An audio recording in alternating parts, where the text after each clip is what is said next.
Hello दोस्तों, उत्कर्ष परिवार में आप सभी का हार्दिक स्वागत है।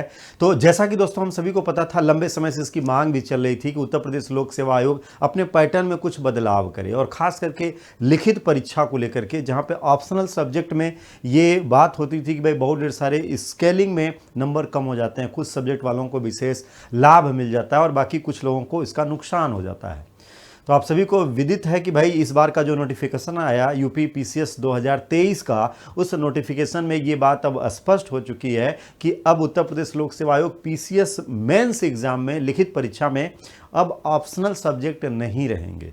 इसका मतलब है कि सब्जेक्ट खत्म तो जीएस का सेक्शन बढ़ेगा, यानी जो हम सब के अनिवार्य विषय थे जिसमें जीएस खंड के मेंस के लिए पहले 4 पेपर हुआ करते थे, अब 4 की जगह 6 होंगे। अब 4 की जगह क्या होने वाले हैं? 6 होने वाले हैं।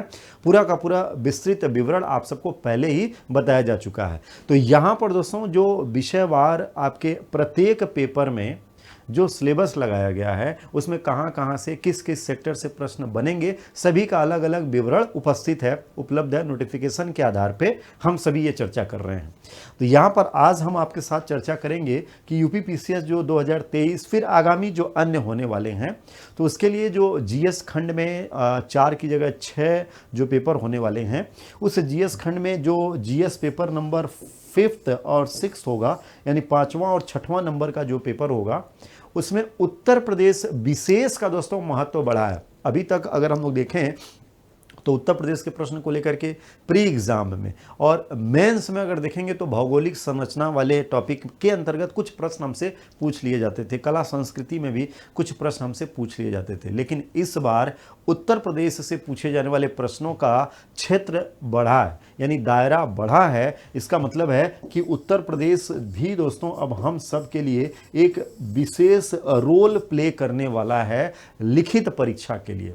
तो इस लिखित परीक्षा में कहाँ कहाँ से कौन कौन से टॉपिक दिए गए हैं, जिनको हम सभी को पढ़ करके अपने इस एग्जाम में सफलता सुनिश्चित करनी है। तो आइए बात करते हैं। सबसे पहले बात करेंगे सामान्य अध्ययन का जो पेपर नंबर 5 होगा, यानी 5वां और 6वां, इन दोनों पेपर में उत्तर प्रदेश के विषयों को सम्मिलित किया है। तो 5वां खंड जो बनाया गया है, यानी सामान्य अध्ययन का जो 5वां पेपर होगा, उसमें उत्तर प्रदेश का जो पहला टॉपिक होगा वो उत्तर प्रदेश इतिहास, सभ्यता, संस्कृति एवं उत्तर प्रदेश के प्राचीन नगरों को लेकर के प्रश्न पूछा जाएगा, जिसमें प्रश्नों की प्रवृत्तियां, जैसा कि आप सभी को पता है, मेंस के जीएस पेपर में जैसे जैसी होती हैं उसके आधार पर इसका निर्माण किया जाएगा। तो पहला टॉपिक क्या रहेगा? उत्तर प्रदेश का इतिहास, सभ्यता, संस्कृति एवं प्राचीन नगर क्षेत्र, ये महत्वपूर्ण बन जाएगा।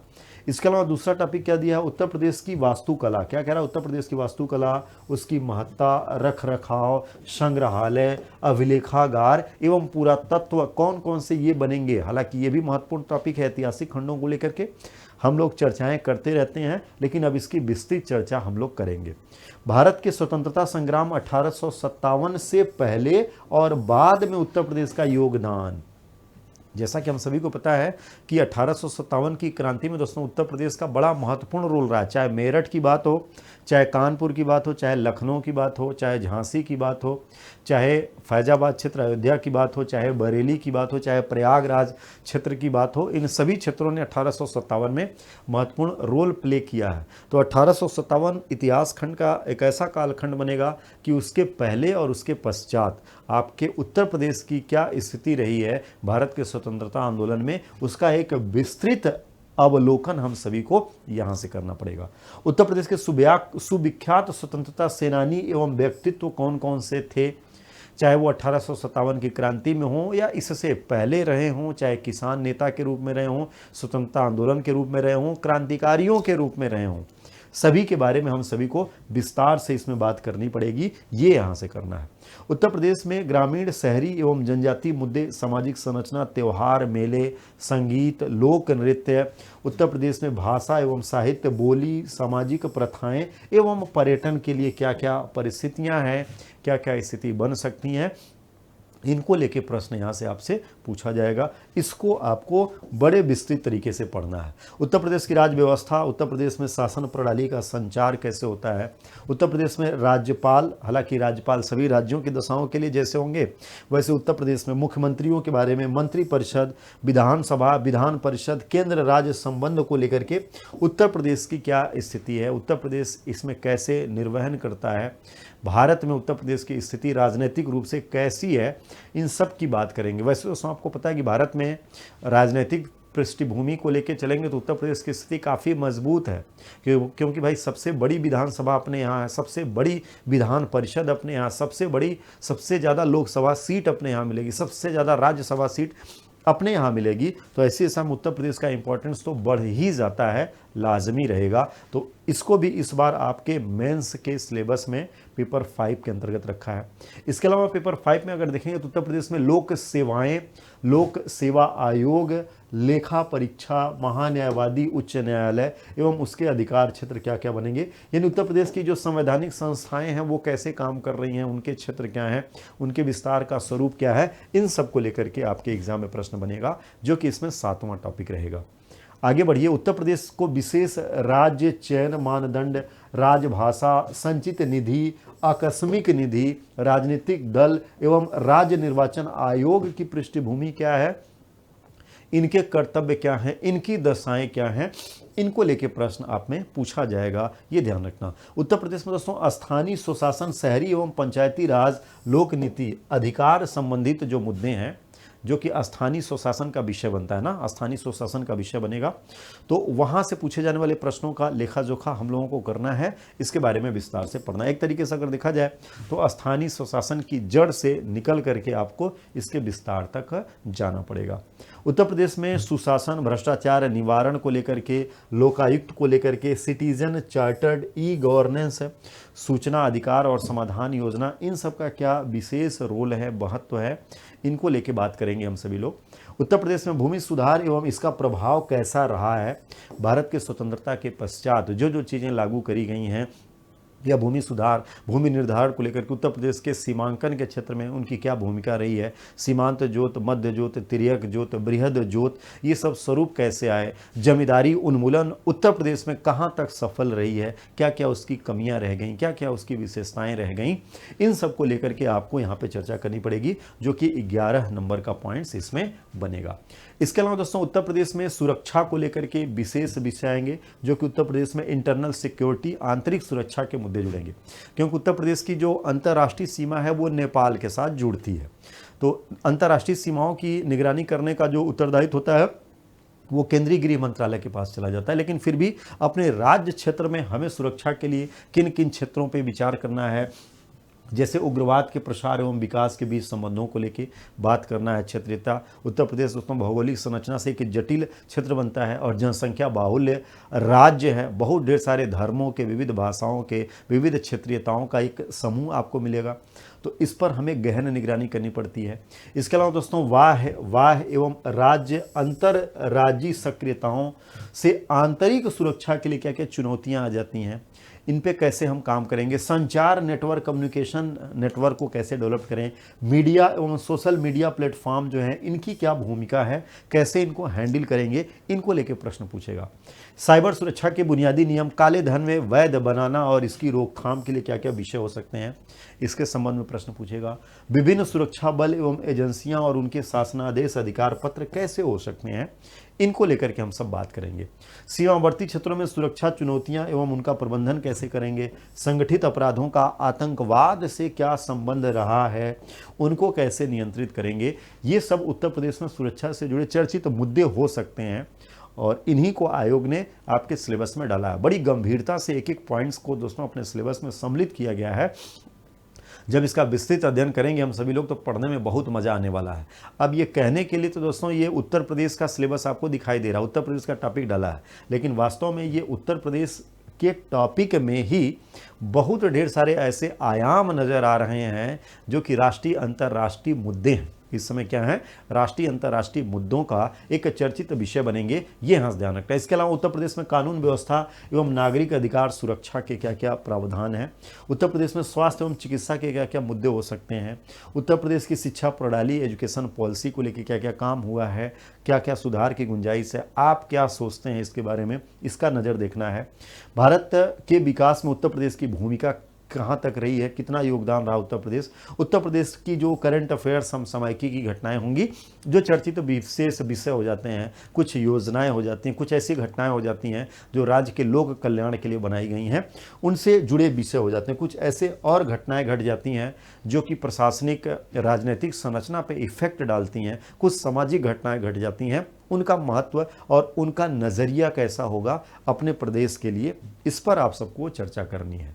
तो ये आप सबके दोस्तों इस सिलेबस के अंतर्गत रहेगा। आगे की ओर बढ़ेंगे तो जल शक्ति मिशन एवं अन्य केंद्रीय योजनाओं में उनका क्रियान्वयन कैसे चलेगा, इसको लेके बात करेंगे। उत्तर प्रदेश में गैर सरकारी संगठन यानी एनजीओ, क्योंकि उत्तर प्रदेश बड़ा राज्य है जनसंख्या के दृष्टिकोण से, तो बहुत ढेर सारे एनजीओ संचालित होते हैं, उनको कैसे नियंत्रित किया जाता है, उनकी क्या महती भूमिका है, इसको लेके बात करेंगे। मुद्दे क्या हो सकते हैं, योगदान प्रभाव क्या है, इसको लेके चलेंगे। उत्तर प्रदेश में पर्यटन के मुद्दे एवं संभावनाएं क्या हैं, इस पर बात करेंगे।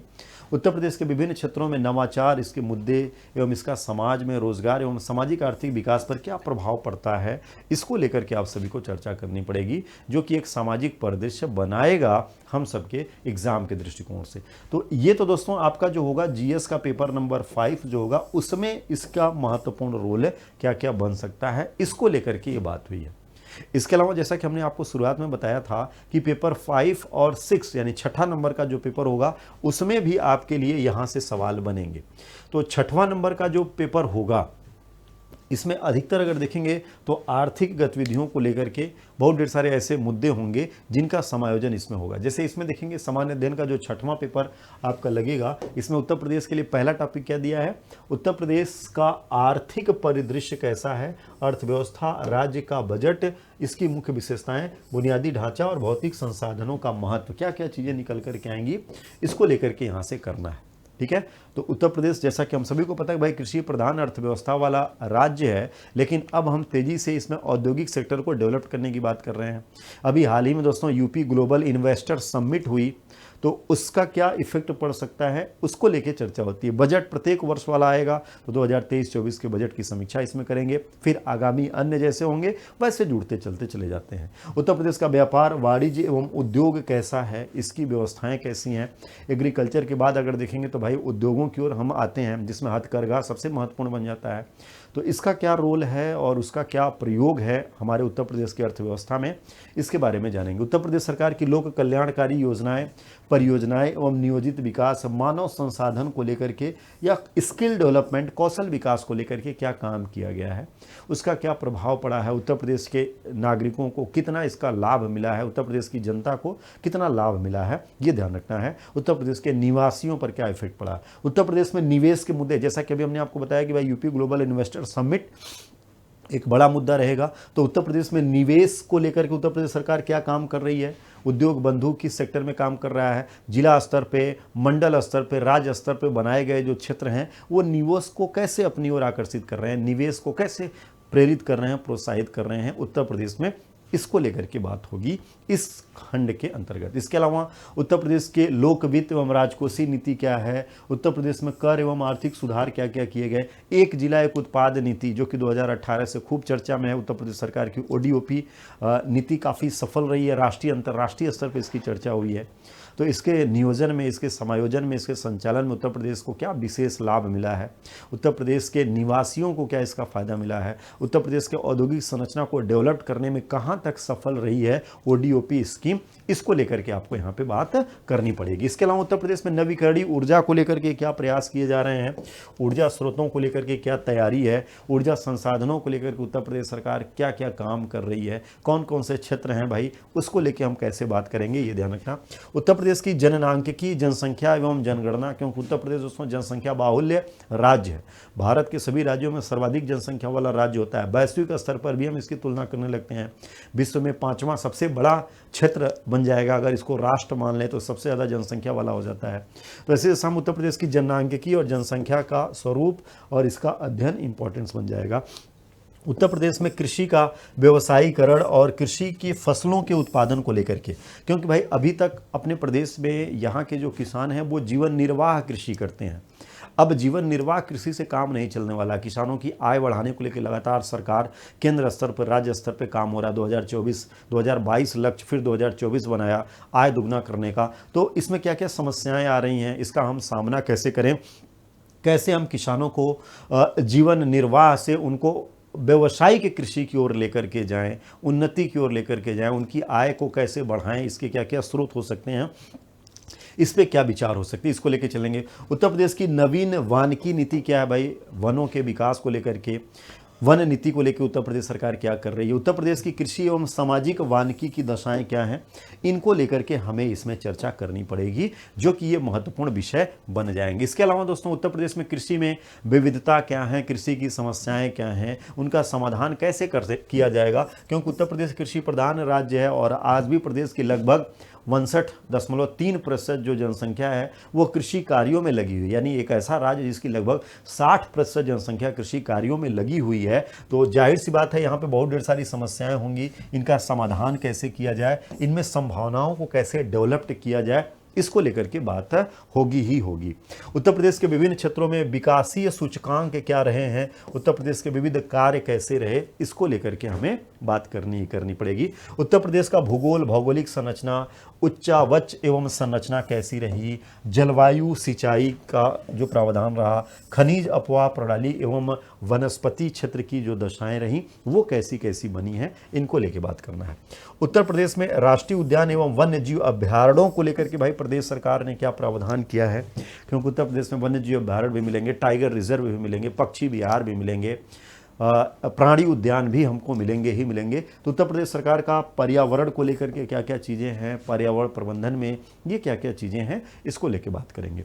उत्तर प्रदेश में परिवहन तंत्र की क्या स्थिति रही है भाई, ट्रांसपोर्टेशन को लेकर के क्या है, जनसंख्या बाहुल्य है, ट्रांसपोर्टेशन में हम सभी सेक्टर पे काम कर रहे हैं भाई, सड़क परिवहन हमारे यहाँ है ही, वायु परिवहन की दशाएं अपने यहाँ है ही, रेल परिवहन में सबसे बड़ा जाल हम बना के लेके चलते हैं, जली परिवहन के लिए हम क्या कर सकते हैं, कैसे उत्तर प्रदेश की चर्चित नदियों का परिवहन में प्रयोग किया जा सकता है, इन सब पहलुओं को आपको अलग अलग एंगल से देखना होगा, सोचना होगा। उत्तर प्रदेश में औद्योगिक विकास और शक्ति संसाधन और अधोसंरचना को लेकर क्या रणनीति है, उत्तर प्रदेश में जो बनाए गए अलग अलग औद्योगिक सेक्टर हैं या औद्योगिक विकास को लेके हैं, चाहे वो यमुना विकास प्राधिकरण की बात हो, चाहे नोएडा हो, ग्रेटर नोएडा हो, लीडा हो, सीडा हो, गीडा हो, इस तरीके से जो अलग अलग सेक्टर बनाए गए, इनकी प्रासंगिकता क्या है और कहाँ तक ये सफल रहे हैं अपने उत्तर प्रदेश के विकास कार्यों में, इनको लेकर के हमें एक समीक्षा करनी है। ठीक है, ये यहाँ से रहेगा। इसके अलावा दोस्तों उत्तर प्रदेश में प्रदूषण एवं पर्यावरण के मुद्दे क्या हैं, उत्तर प्रदेश सरकार के पास इसका क्या चैलेंज है, प्रदूषण की समस्याओं का कहाँ तक समाधान करने में प्रदेश सरकार सफल है, इसको लेके बात करेंगे। उत्तर प्रदेश के जो भी प्राकृतिक संसाधन है, मृदा, जल, वायु, वन, घास, मैदान, आर्द्र भूमि क्षेत्र, इन सभी को लेकर के हम सब लोगों को यहाँ पे चर्चा करनी है, जो कि हम सब के लिए क्या रहेंगे, विशिष्ट रहेंगे। यानी आर्द्र भूमि क्षेत्र और बाकी ये दशाएं क्या क्या हैं, इनके प्रदर्शन के बारे में हम लोगों को चर्चा करते रहनी है, ये यहाँ से आपके लिए विशेष हो जाएगा।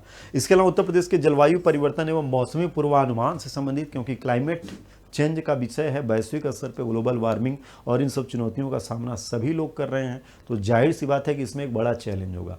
तो उत्तर प्रदेश सरकार इसका सामना कैसे कर रही है, इसके लिए क्या तैयारी है उत्तर प्रदेश सरकार की, बात करेंगे। उत्तर प्रदेश के संदर्भ में अधिवास, पारिस्थितिकी तंत्र, संरचना एवं कार्य, समायोजन, जीव जंतु एवं वनस्पतियों की क्या स्थिति है, क्या कंडीशन है, इसके बारे में आपको सोचना पड़ेगा, विचार करना पड़ेगा। उत्तर प्रदेश में विज्ञान एवं तकनीकी के मुद्दे क्या हैं, प्रसार एवं प्रयत्न कैसे किए जाएंगे, इनको लेकर के क्या बातें होंगी, ये यहाँ से आपको करना है।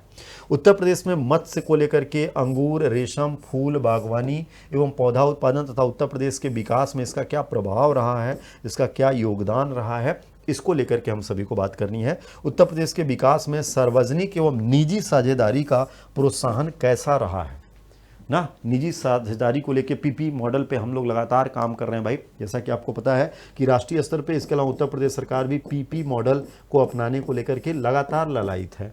तो उसको जोड़ना है और इसका उत्तर प्रदेश की अर्थव्यवस्था पर क्या इफेक्ट पड़ सकता है, क्या विकासिक प्रभाव पड़ सकता है, इन सब को लेकर के हम लोगों को यहाँ पे चर्चा करनी है, जो कि पेपर 6 के अंतर्गत है, आप सबके एग्जाम में आने वाला है।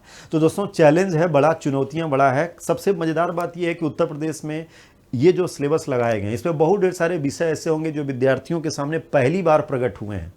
क्या है कि उत्तर प्रदेश में इतने महत्वपूर्ण मुद्दे हो सकते हैं, ऐसे महत्वपूर्ण विषय हो सकते हैं। ये सिलेबस जब आप सब देख रहे हैं, इसको पढ़ रहे हैं और इसको लिख भी रहे हैं, तो आपको भी लगेगा कि ये उत्तर प्रदेश में ऐसे ऐसे इंपॉर्टेंट ज्वलंत मुद्दे हैं जिसके बारे में हम लोगों ने अभी तक सोचा ही नहीं है। लेकिन अब आपको सोचना पड़ेगा। और सभी पेपरों में दोस्तों सबका अपना अपना इंपॉर्टेंस है, सबका अपना अपना महत्व है। तो आपने उत्तर प्रदेश से बनने वाले सवाल, इसके टॉपिक को भी देख ही लिया है। अब आप अंदाज़ा लगा सकते हैं कि ये विषय कितना मज़ेदार, कितना गंभीर, कितना रोचक और कितना महत्वपूर्ण होने वाला है हम सभी के लिए। तो भाई समय रहते लग जाइए, अपनी तैयारी को एकदम धारदार बनाइए और जिस दिन दोस्तों मिलेगा मौका, किया जाएगा मिल करके अंतिम प्रहार अपनी सफलता सुनिश्चित करने के लिए। आप सभी को ऑल द बेस्ट।